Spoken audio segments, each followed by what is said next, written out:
Hey y'all, it's Wild Riley. I'm back. I'm making some wild berry cherry wine with elderberry, strawberry, and cherry. So it's a good combo, good trio. Sometimes I'll do blueberry, sometimes I'll do other things like raspberry or blackberry, but this time it's homegrown strawberries. I forged out some elderberry, and then the cherries I bought pitted at the store. And check it out, it's already bubbling away. Bloop. So it's the CO2 gases from the fermentation process still continuing. And this one, well, that one's bubbling away, this one's filling up slowly. And this is also kind of a racking process. So in the bottom of the primary fermenter there's a lot of kind of settled yeast at the bottom. It's been fermenting for probably 2 weeks, a week and a half, 2 weeks, something like that. So let's have a look inside.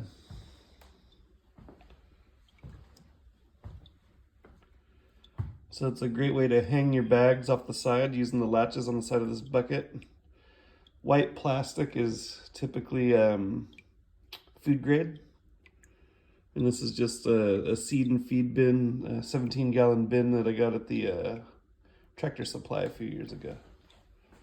So that's how I hold my bags up out of the must, right? I think it's called must. And yep. So just kind of elevating it, siphoning it into the secondary fermenters. And then if I run out of space, I got the little 1-gallon ones here.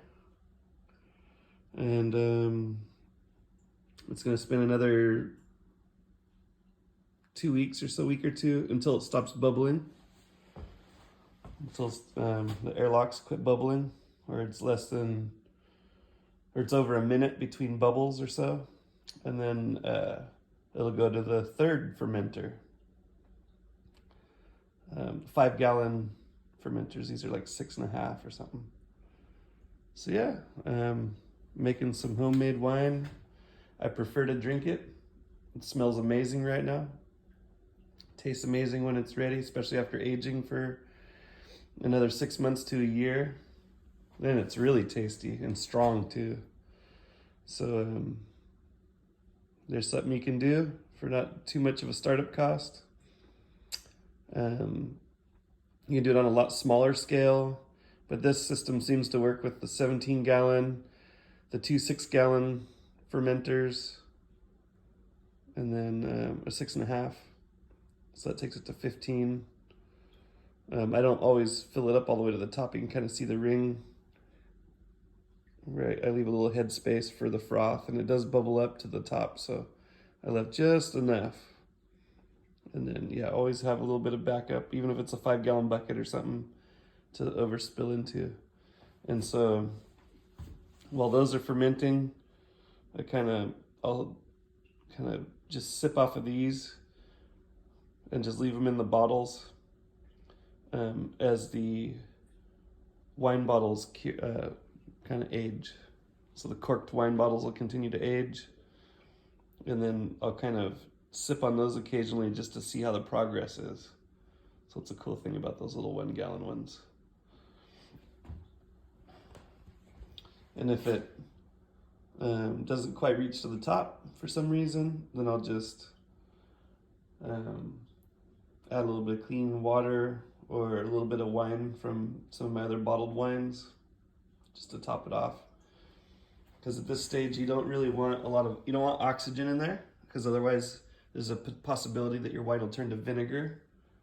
Then you'll have to figure out what to do with all that vinegar, because that's, a lot of vinegar. So anyway, that's how we do it. And yeah, I just soak the berries in these kind of 5-gallon paint strainer bags. And then I squeeze all the juice out of them.